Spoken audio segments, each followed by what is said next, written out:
our role is trying to shift the conversation away from some of the fantasy and excitement and fear of what might be happening into some of these really important questions that we do need to engage, which is, what is the purpose of research? What are we trying to accomplish?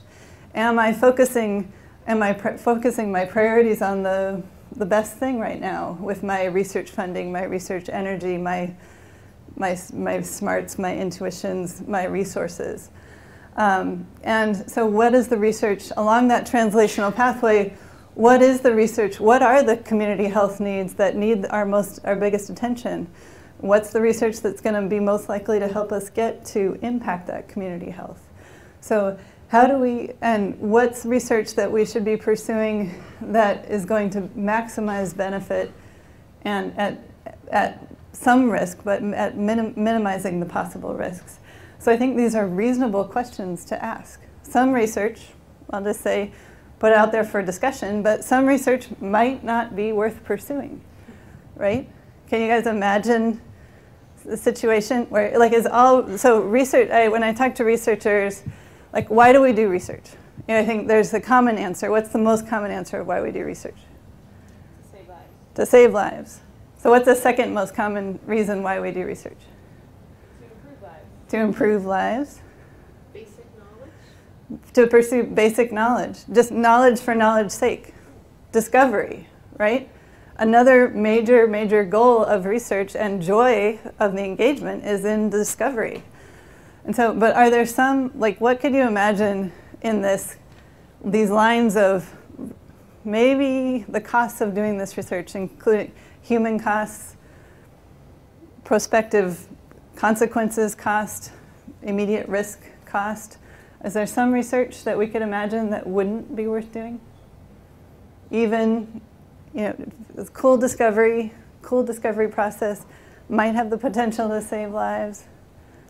Can anybody think of an example? It's not health related, but I think some people would say the search for extraterrestrial life isn't important and we shouldn't be doing it. Okay.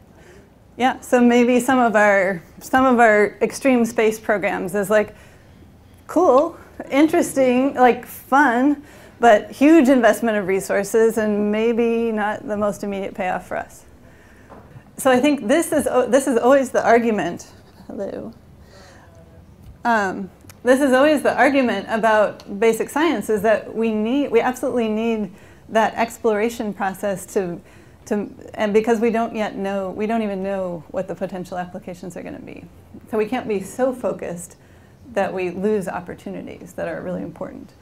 I do think there's part of the NIH putting this translational initiative forward is they're asking us to think about and I do think this is a values-based question.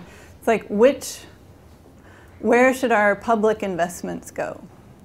These are public resources, these are tax dollars.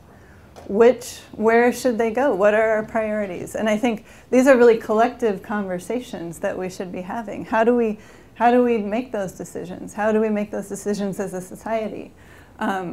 Right now, I do some work with some genetics departments, and so a lot of genetics work has gone on in very rare, select diseases and conditions, because those have been the ones that had presented most straightforwardly, that were the easiest. You had a finite collection of folks you could work with.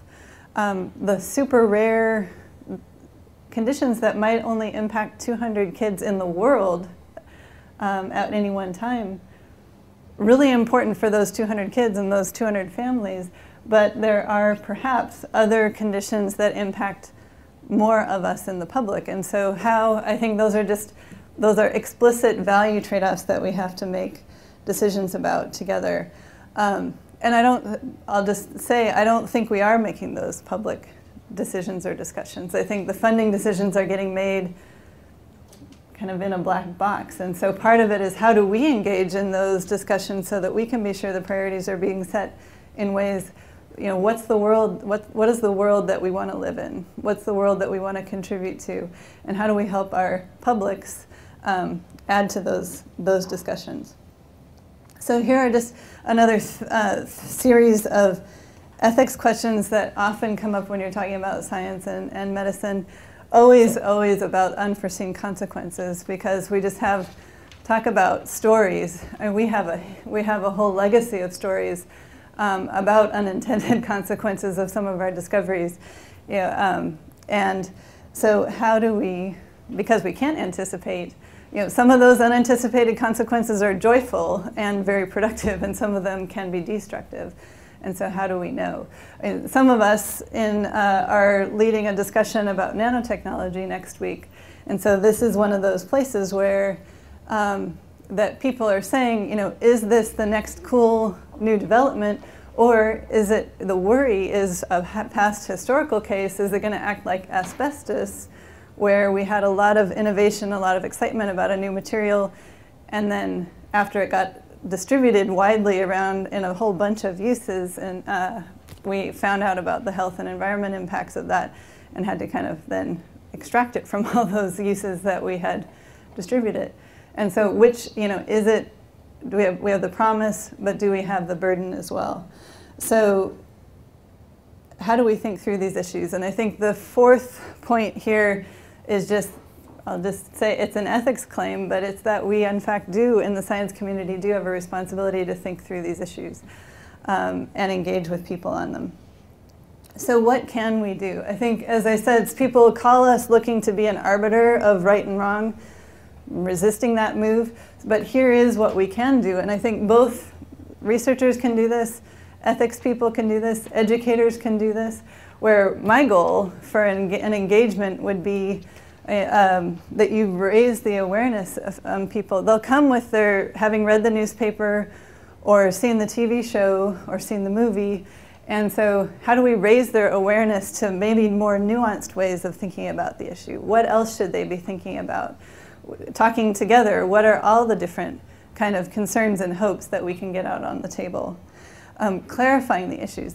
You spend a lot of time thinking about these issues and working with them, so you can do a lot with data, with getting good facts on the table to help clarify, no, actually we should be concerned, but we should be concerned about this, maybe not these things over here.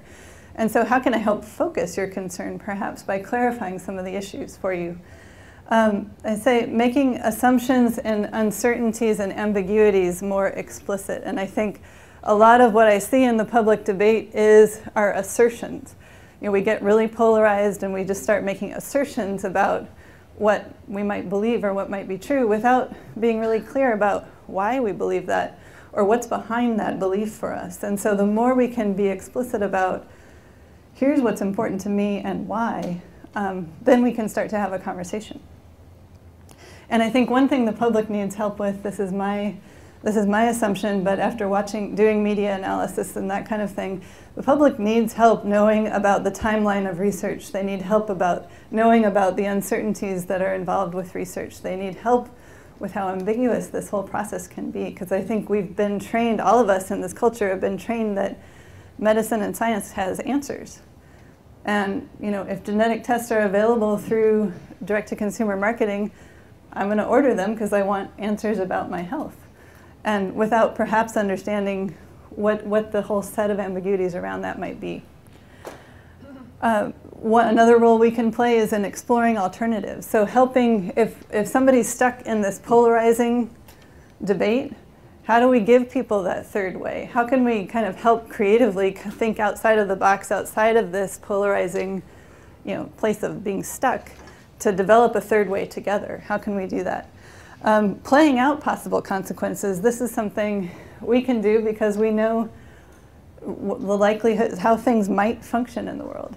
And then something other speakers have mentioned a lot today, but finding common ground, because often we all have shared commitments. We all want the world to be a better place. We all want improved health for our families and loved ones. So how can we work towards those things together?